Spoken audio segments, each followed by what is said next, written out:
हमारी जिंदगी में आज एक नई दौड़ शुरू हो चुकी है। एआई की दौड़, जहां मशीनें तेजी से सोचने, सीखने और काम करने लगी है। लेकिन इस बदलती दुनिया में एक सवाल उठता है, क्या इंसान पीछे रह जाएगा? नहीं, क्योंकि असली ताकत सिर्फ इंटेलिजेंस में नहीं, बल्कि ह्यूमन एज में है। वो भावनाएं, वो सोच, वो जज्बा जो किसी भी मशीन में नहीं हो सकता। नमस्कार दोस्तों, स्वागत है आपका स्टोरी वेव चैनल पर। आज हम बात करेंगे एक इंस्पायरिंग कहानी की, और जहां हम सिर्फ किताबें नहीं सुनाते, बल्कि उन किताबों की सोल को आपके दिल तक पहुंचाते हैं। आज हम बात करने जा रहे हैं एक ऐसी किताब की जो हर एम्बिशियस इंसान को इस डिजिटल एरा में रेलेवेंट रहने का रास्ता दिखाती है। The human edge in the AI age, जिसे लिखा है नितिन सेठ ने। ये किताब एक रूल बुक की तरह है, जो बताती है कि कैसे इंसान अपनी क्रिएटिविटी, एम्पैथी और पर्पस से उस एआई को भी पीछे छोड़ सकता है जो हर सेकंड इवॉल्व हो रही है। इसमें दिए गए 8 टाइमलेस मंत्रास सिर्फ सक्सेस के प्रिंसिपल्स नहीं है, बल्कि वो जीवन की फिलॉसफी है जो हमें सिखाती है कि टेक्नोलॉजी के इस तूफान में भी अपनी सोच, वैल्यूज और सेल्फ बिलीफ से कैसे एंकर्ड रहना है। हम हर कहानी में उतरेंगे गहराई तक, महसूस करेंगे वो इमोशंस जो ऑथर ने लिखे हैं, और समझेंगे कि असली सक्सेस का मतलब सिर्फ प्रोग्रेस नहीं, बल्कि पर्पस के साथ प्रोग्रेस है। क्योंकि जब दुनिया ऑटोमेशन में खो जाती है, तब ह्यूमन टच, ऑनेस्ट एफर्ट और इमोशनल इंटेलिजेंस ही वो चीजें हैं जो हमें अलग बनाती हैं।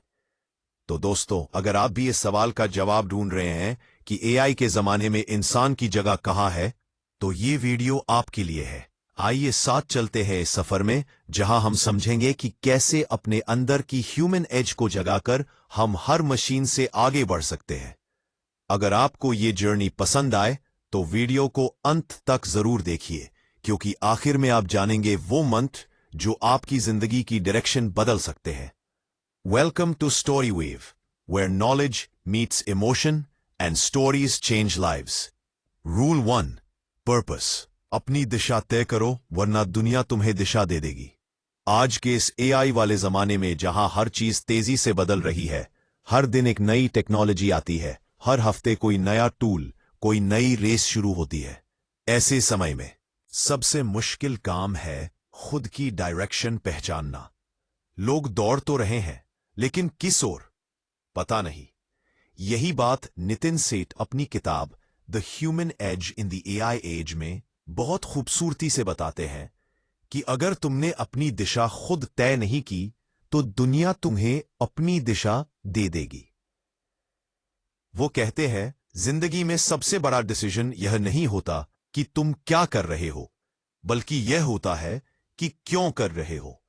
पर्पस यानी मकसद, वो अदृश्य शक्ति है जो हर दिन तुम्हें उठने, मेहनत करने और कुछ बड़ा करने की हिम्मत देती है।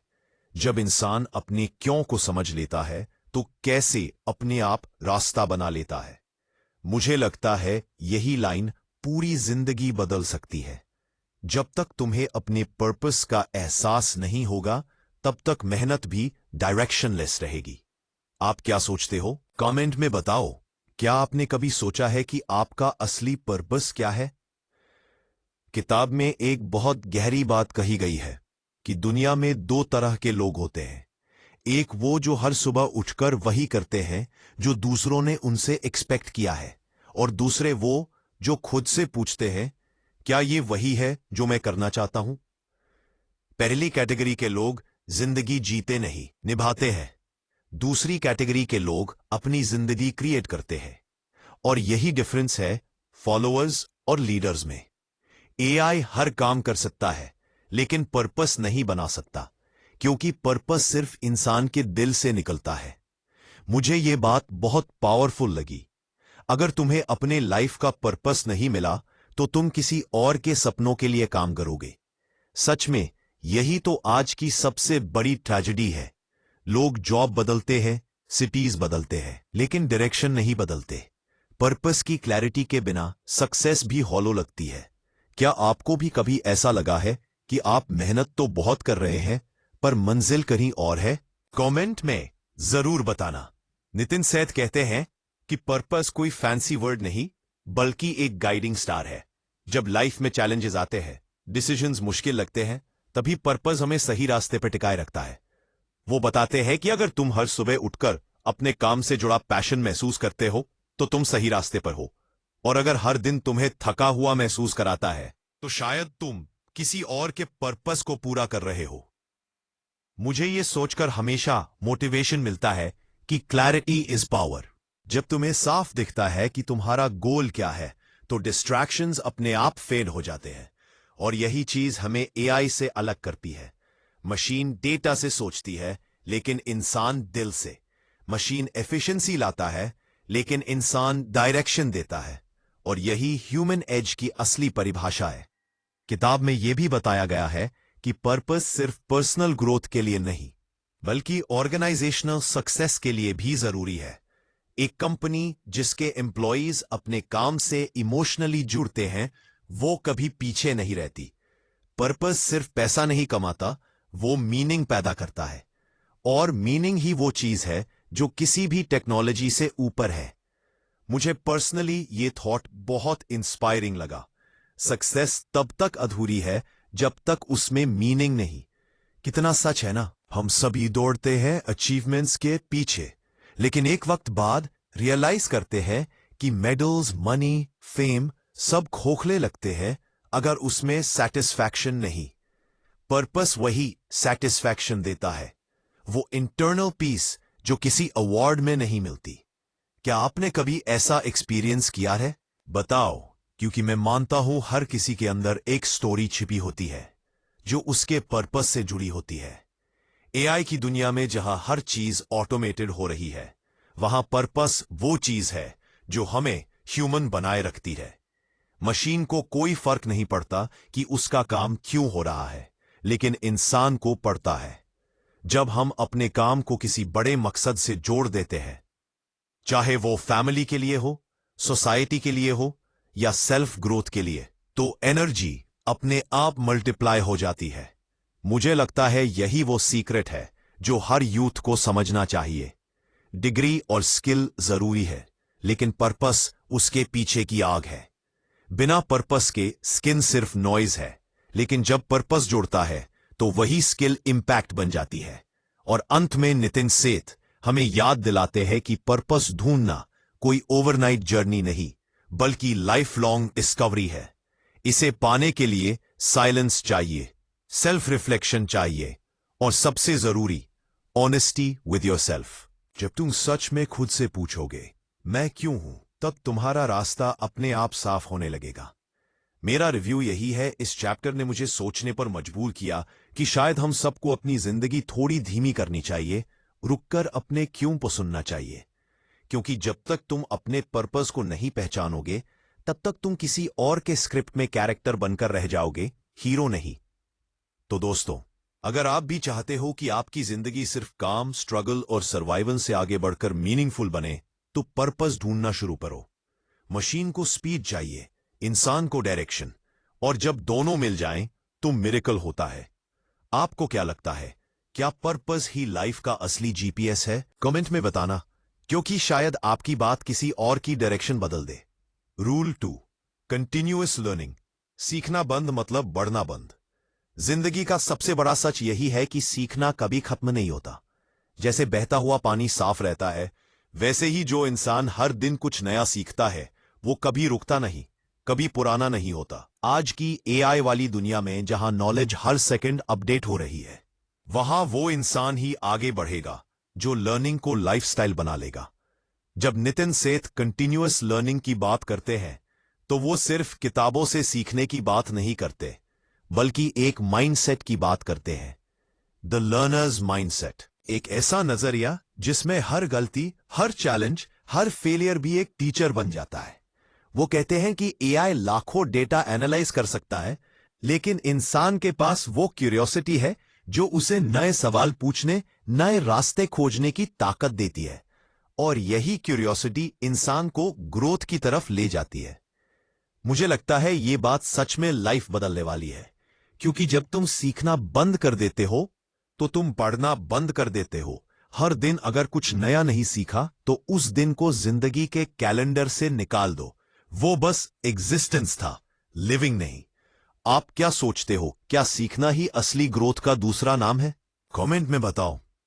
किताब में एक बहुत ब्यूटीफुल थॉट आता है, learning is not a phase, it's a habit. यानी सीखना कोई कॉलेज के बाद खत्म होने वाली चीज नहीं, बल्कि वो प्रोसेस है जो पूरी उम्र चलती है। आज की दुनिया में डिग्रीज पुरानी हो जाती हैं, लेकिन स्किल्स और अडेप्टेबिलिटी हमेशा फ्रेश रहती हैं। जो इंसान हर दिन खुद को अपग्रेड करता है, वही एआई को चैलेंज कर सकता है। बाकी सब बस आउटडेटेड वर्जन्स बन जाते हैं। मुझे पर्सनली ये बात बहुत हिट करती है कि नॉलेज अब स्टैटिक नहीं रही, वो डायनामिक है, हर दिन बदलती है। अगर तुमने कल का लेसन आज दोहराया, तो शायद कल का फ्यूचर तुम्हारे हाथ से निकल जाएगा। इसलिए जरूरी है कि हम हर दिन कुछ नया सीखें, चाहे वो किताब से हो, किसी इंसान से, किसी एक्सपीरियंस से या किसी फेलियर से। सीखने का मतलब सिर्फ सक्सेस पाना नहीं, बल्कि खुद को इवॉल्व करना है। And period. मुझे ऐसा लगता है कि लर्निंग एक इनविजिबल ग्रोथ है। ये बाहर से दिखती नहीं, लेकिन अंदर से इंसान को पूरी तरह बदल देती है। जैसे एक बीज मिट्टी के नीचे बदलता है, वैसे ही सीखने वाला इंसान अंदर ही अंदर नया रूप लेता है। और एक दिन जब वो खिलता है तो दुनिया उसे लकी कहती है, लेकिन वो जानता है कि ये सब लगातार सीखने का नतीजा है। क्या आपने भी कभी ऐसा महसूस किया कि किसी छोटे से लेसन ने आपकी सोच ही बदल दी हो? कमेंट में जरूर लिखना। नितिन सेठ बताते हैं कि एआई की दुनिया में हर वो स्किल जो आज वैल्यूएबल है, कुछ सालों बाद रिप्लेस हो सकती है। इसलिए सर्वाइवल का सीक्रेट है मेरे मौलिक करना, अनलर्न एंड रीलर्न। यानी जो पुराना है उसे छोड़कर नई सोच अपनाना। यह आसान नहीं होता, क्योंकि इंसान कंफर्ट जोन से प्यार करता है, लेकिन ग्रोथ हमेशा कंफर्ट जोन के बाहर होती है। मुझे लगता है यही लाइन हर स्टूडेंट और प्रोफेशनल को सुननी चाहिए। Don't be proud of what you know, be curious about what you don't. जब तुम ये सोचने लगते हो कि मुझे सब आता है, वहीं से डाउनफॉल शुरू हो जाता है। सच तो यह है कि दुनिया इतनी तेजी से बदल रही है कि अगर तुम आज सीखना बंद करोगे, तो कल तुम्हारा एक्सपीरियंस भी इररेलेवेंट हो जाएगा। किताब में एक एग्जाम्पल आता है कि जैसे एआई सिस्टम्स खुद को ट्रेन करते रहते हैं, वैसे ही इंसान को भी सेल्फ लर्निंग सिस्टम बनना चाहिए। लेकिन फर्क यह है कि मशीन को कोई डेटा फीड करता है, जबकि इंसान खुद डिसाइड करता है कि उसे क्या सीखना है, और यही फ्रीडम उसे यूनिक बनाती है। मुझे यह बात बहुत इंस्पायरिंग लगती है। Learning gives freedom. हां, सीखने वाला कभी डरता नहीं, क्योंकि उसे पता है कि अगर कल कुछ खो भी गया तो वो दोबारा बना सकता है। सीखना वो ताकत है जो इंसान को हर बार गिरकर फिर खड़ा होने की हिम्मत देती है। और यही वो माइंडसेट है जो फ्यूचर के लीडर्स को बाकी दुनिया से अलग बनाएगा। तो दोस्तों, अगर आप ये सोच रहे हो कि आपकी जिंदगी क्यों रुक गई है, तो शायद रीजन सिंपल है, आपने सीखना धीमा कर दिया है। नया सीखना शुरू करो, चाहे छोटी चीज ही क्यों ना हो। कोई न्यू स्किल, कोई न्यू लैंग्वेज, या बस कोई न्यू पर्सपेक्टिव। क्योंकि जब दिमाग बढ़ता है तो जिंदगी भी बढ़ती है। मेरा रिव्यू इस चैप्टर के लिए यह है कि learning is like breathing for the mind. जब तक तुम सीखते रहोगे, तुम जिंदा रहोगे, और जैसे ही सीखना छोड़ा, ग्रोथ भी रुक जाएगी। ये किताब का हिस्सा मुझे रिमाइंड कराता है कि हर दिन कुछ नया सीखने का मतलब है अपने आप को हर दिन एक बेटर वर्जन में बदलना। क्या आपको नहीं लगता कि अगर हम हर दिन सिर्फ एक नया लेसन सीख लें, तो एक साल में हमारी जिंदगी पूरी तरह बदल सकती है? कमेंट में बताओ, क्योंकि शायद आपकी स्टोरी किसी और को फिर से सीखने की प्रेरणा दे दे। Rule 3, adaptability. बदलते वक्त के साथ खुद को ढालो। जिंदगी में सबसे मुश्किल काम है खुद को बदलना, और फिर भी वही रहना जो अंदर से सच में हो। नितिन सेठ की किताब the human edge in the AI age का तीसरा मंत्र, अडेप्टेबिलिटी, बदलते वक्त के साथ खुद को ढालो, हमें यही सिखाता है। क्योंकि इस दुनिया में अब सबसे तेज वही नहीं भागता जो सबसे ज्यादा ताकतवर है, बल्कि वो जो सबसे जल्दी एडजस्ट कर सकता है। Thank you. Unpack. Finally repeated. Bharat, जिंदगी में सबसे मुश्किल काम है खुद को बदलना, और फिर भी वही रहना जो अंदर से सच में हो। नितिन सेठ की किताब the human edge in the AI age का तीसरा मंत्र, अडप्टेबिलिटी, बदलते वक्त के साथ खुद को ढालो, हमें यही सिखाता है। क्योंकि इस दुनिया में अब सबसे तेज वही नहीं भागता जो सबसे ज्यादा ताकतवर है, बल्कि वो जो सबसे जल्दी एडजस्ट कर सकता है। अपनी सेवाएं इंसान बदल सकता है। भारत, एआई और टेक्नोलॉजी सब कुछ बदल दिया है। काम करने के तरीके, सोचने के तरीके, यहां तक कि जीने का तरीका भी। आज जो स्किल तुम्हारे पास है वो कुछ सालों बाद शायद काम की न रहे, और यही वजह है कि अडेप्टेबिलिटी अब सिर्फ एक क्वालिटी नहीं बल्कि ग्रोथ का दूसरा नाम है। मुझे पर्सनली ये बात बहुत डीप लगी। जो चेंज से डरता है वो फ्यूचर से हारता है। सच कहूं तो हम सभी स्टेबिलिटी चाहते हैं, कंफर्ट चाहते हैं, लेकिन कंफर्ट जोन वो जगह है जहां ड्रीम्स मर जाते हैं। जब तुम खुद को बदलने के लिए तैयार हो जाते हो, तभी जिंदगी भी तुम्हारे लिए नए दरवाजे खोलती है। क्या आपको नहीं लगता कि कभी कभी लाइफ में सब कुछ बदलने देना ही सबसे बड़ा करेज होता है? कमेंट में बताओ, तुम्हारे लिए चेंज का मतलब क्या है? लेखक बताते हैं कि अडेप्टेबिलिटी का मतलब अपने वैल्यूज छोड़ देना नहीं, बल्कि अपनी अप्रोच को नया बनाना है। जैसे पेड़ हवा के साथ झुक जाता है लेकिन जड़ें नहीं छोड़ता, वैसे ही इंसान को भी हालात के साथ एडजस्ट करते हुए अपनी कोर आइडेंटिटी बनाए रखनी चाहिए। यही बैलेंस ही असली विजडम है। मुझे लगता है यह लाइन पूरी जिंदगी का फॉर्मूला है। Strong roots and flexible branches. अगर हम रिजिड रहे तो टूट जाएंगे, अगर बहुत फ्लेक्सिबल हुए तो पहचान खो देंगे, लेकिन जब दोनों का बैलेंस मिलता है तभी ग्रोथ होती है। मैं मानता हूं कि अडेप्टेबिलिटी वो आर्ट है जिसमें हम हर बदलते हालात में खुद का नया वर्जन ढूंढ लेते हैं। एआई और ऑटोमेशन की इस तेज दुनिया में हर दिन कुछ पुराना हो रहा है और कुछ नया जन्म ले रहा है। ऐसे में जो लोग कहते हैं मैं तो ऐसा ही हूं, वो धीरे धीरे पीछे छूट जाते हैं, और जो लोग कहते हैं मुझे सीखने में कोई डर नहीं, वो हर बदलाव को अपने पक्ष में मोड़ लेते हैं। यही फर्क है लूजर और लर्नर में। मुझे लगता है कि अडेप्टेबिलिटी किसी क्लासरूम में नहीं सीखी जाती, ये सिखाती है जिंदगी खुद। जब हालात तुम्हें झकझोरते हैं, जब कुछ प्लान के मुताबिक नहीं होता, तब तुम्हें अपने अंदर वो लचीलापन ढूंढना पड़ता है जो तुम्हें टूटने से बचाता है। शायद इसीलिए हर फेलियर के बाद जो इंसान दोबारा खड़ा होता है वही असली विनर कहलाता है। अगर मैं इस थॉट को अपने वर्ड्स में कहूं तो अडेप्टेबिलिटी एक मिरर की तरह है जो हर बार बदलते हालात में हमें हमारा नया रूप दिखाती है। ये हमें सिखाती है कि हर लॉस एक लेसन है और हर प्रॉब्लम एक चांस है इवॉल्व होने का। मेरा रिव्यू इस हिस्से के लिए यही है। अडेप्टेबिलिटी ही असली इंटेलिजेंस है। डिग्रीज नहीं, एक्सपीरियंस नहीं, बल्कि बदलते समय के साथ खुद को ढालने की क्षमता ही तय करती है कि कौन आगे बढ़ेगा और कौन रुक जाएगा। ये आइडिया मेरे दिल को छू गया क्योंकि इसने मुझे रियलाइज कराया कि लाइफ में स्टेबिलिटी नहीं, फ्लेक्सिबिलिटी ही सक्सेस की असली पहचान है। पी, आपको क्या लगता है? क्या अडेप्टेबिलिटी ही वो सीक्रेट है जो हमें हर चैलेंज से पार करा सकता है? कमेंट में जरूर बताना, क्योंकि शायद तुम्हारी सोच किसी और को चेंज से डरने के बजाय उसे अपनाने की हिम्मत दे दे। पी, रूल 4, इमोशनल इंटेलिजेंस। दिमाग से नहीं, दिल से भी सोचो।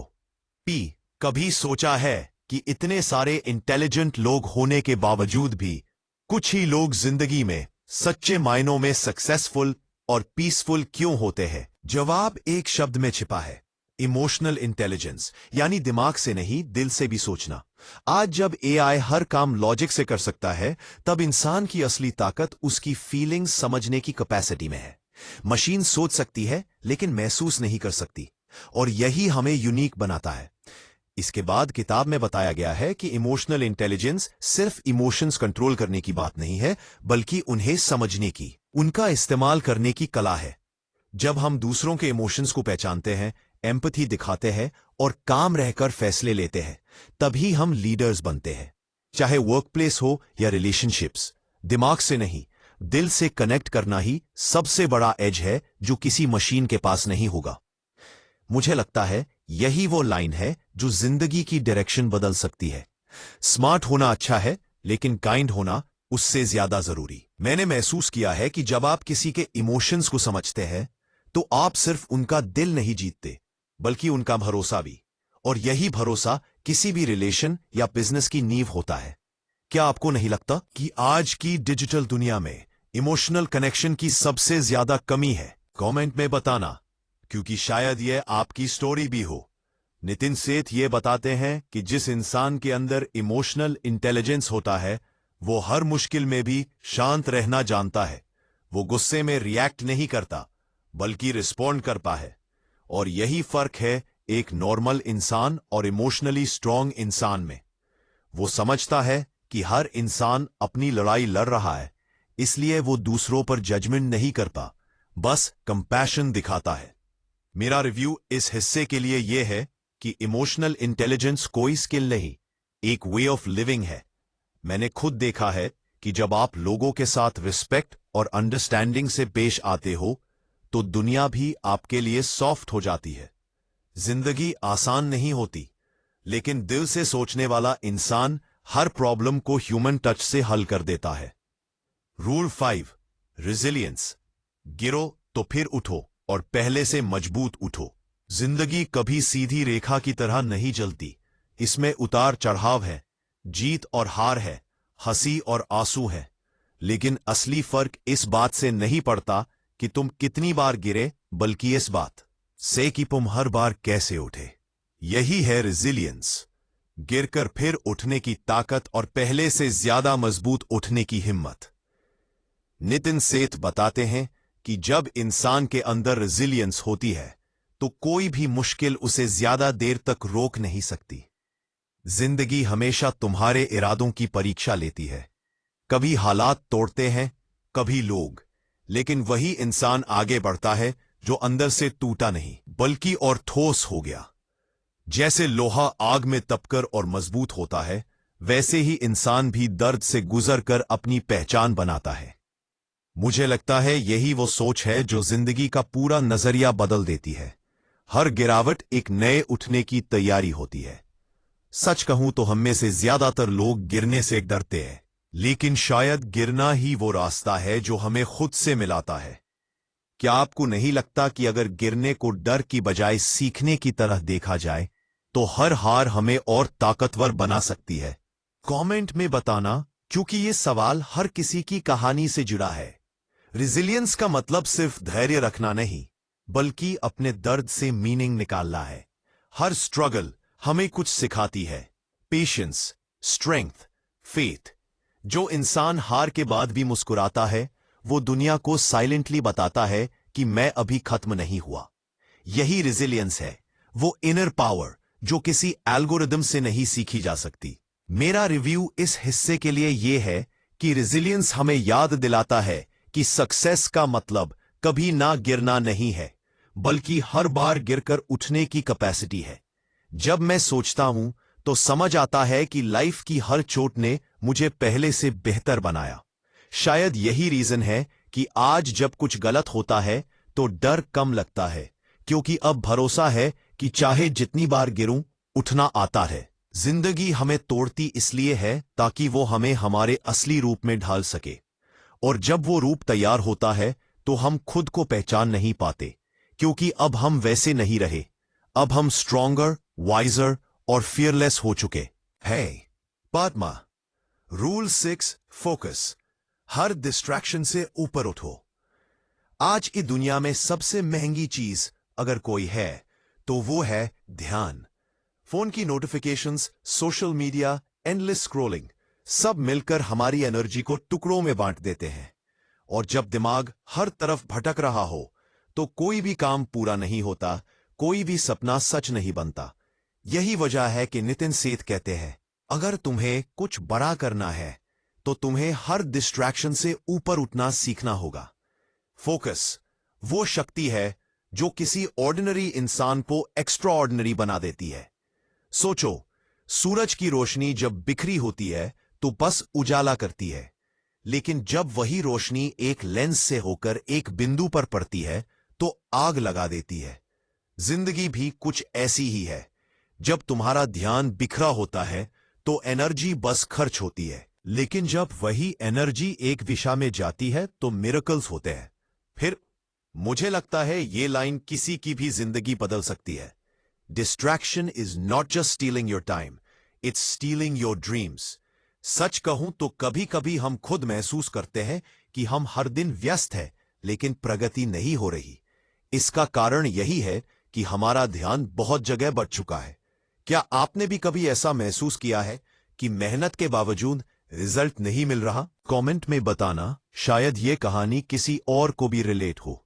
किताब हमें ये सोचने पर मजबूर करती है कि आज के दौर में फोकस रखना किसी मेडिटेशन से कम नहीं। एआई जितनी तेजी से आगे बढ़ रहा है, इंसान उतनी ही तेजी से भटक रहा है। हम मल्टीटास्किंग को टैलेंट समझ बैठे हैं, जबकि वो असल में एनर्जी लीकेज है। जो इंसान एक समय पर सिर्फ एक काम पर ध्यान देता है, वही सक्सेस की असली रेस जीतता रहे। मेरा रिव्यू इस हिस्से के लिए यह है कि फोकस कोई स्किल नहीं, एक डिसिप्लिन है। मैंने खुद महसूस किया है कि जब आप अपने गोल के लिए डिस्ट्रैक्शंस को इग्नोर करते हैं तो अंदर एक शांति आने लगती है। उस मोमेंट में दिमाग नहीं भागता, वो स्थिर होता है। और जब दिमाग स्थिर होता है तभी आइडियाज, क्रिएटिविटी और क्लैरिटी जागती है। शायद यही कारण है कि हर महान इंसान की जिंदगी एक कॉमन बात कहती है। उन्होंने फोकस को अपनी आइडेंटिटी बना लिया था। फोकस का मतलब दुनिया से अलग होना नहीं, बल्कि खुद से जुड़ना है। जब तुम अपने गोल में इतने डूब जाते हो कि बाकी सब इररिलेवेंट लगने लगता है, तभी तुम अपनी बेस्ट फॉर्म में पहुंचते हो। लेकिन यह आसान नहीं है। इसके लिए करेज चाहिए, पेशेंस चाहिए और सबसे बढ़कर कंसिस्टेंसी चाहिए। परंतु किताब की एक बात मुझे बहुत गहरी लगी। हर डिस्ट्रैक्शन एक स्वीट पॉइजन की तरह है, जो धीरे धीरे तुम्हारे पोटेंशियल को खत्म कर देता है। हम अक्सर सोचते हैं कि थोड़ा मोबाइल देख लेना, थोड़ा स्क्रॉल कर लेना नुकसान नहीं करेगा, लेकिन यही थोड़ा थोड़ा मिलकर हमें एवरेज बना देता है। और दुनिया में एवरेज लोगों की कोई कमी नहीं, लेकिन फोकस्ड लोग गिने चुने होते हैं। मुझे ऐसा लगता है कि फोकस की असली शुरुआत तब होती है जब तुम ना कहना सीख जाते हो उन चीजों को जो तुम्हारे विजन से मेल नहीं खाती, चाहे वो टॉक्सिक लोगों से दूर रहना हो या बेकार हैबिट्स छोड़नी हो। फोकस का मतलब है अपने दिमाग को साफ रखना, ताकि सिर्फ वही चीज अंदर जाए जो तुम्हें ऊपर ले जाए। जिंदगी का हर बड़ा सपना कंसिस्टेंसी और क्लैरिटी मांगता है, और क्लैरिटी तभी आती है जब तुम डिस्ट्रैक्शन फ्री जोन में काम करते हो। एक फोकस्ड इंसान कभी क्राउड का हिस्सा नहीं होता, वो भीड़ से अलग चलता है और धीरे धीरे वही भीड़ उसे फॉलो करने लगती है। मेरा ऑनेस्ट रिव्यू यह है कि फोकस ही मॉडर्न वर्ल्ड की मेडिटेशन है। जब तुम अपने काम में पूरी तरह खो जाते हो तो तुम स्ट्रेस भूल जाते हो, कंपैरिजन भूल जाते हो, बस फ्लो में आ जाते हो, और वही मोमेंट असली पीस देता है। मुझे लगता है यही रीजन है कि जिन लोगों ने फोकस को समझ लिया, उन्होंने अपनी डेस्टिनी लिख ली।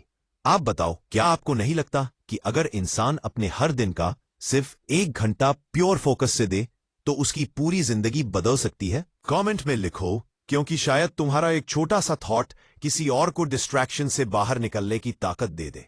Rule 7, collaboration. अकेले नहीं, साथ मिलकर आगे बढ़ो।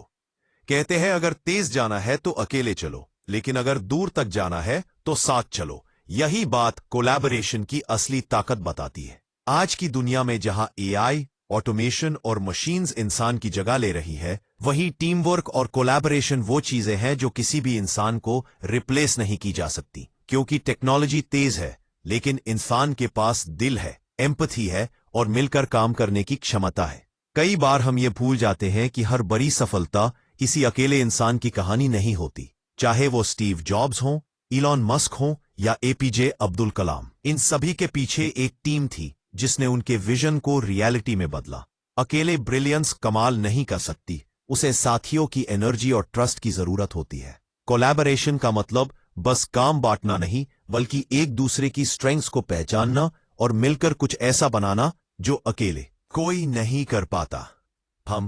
मुझे लगता है ये लाइन किसी की भी सोच बदल सकती है। जब हम ईगो छोड़ देते हैं, तभी असली इनोवेशन शुरू होता है।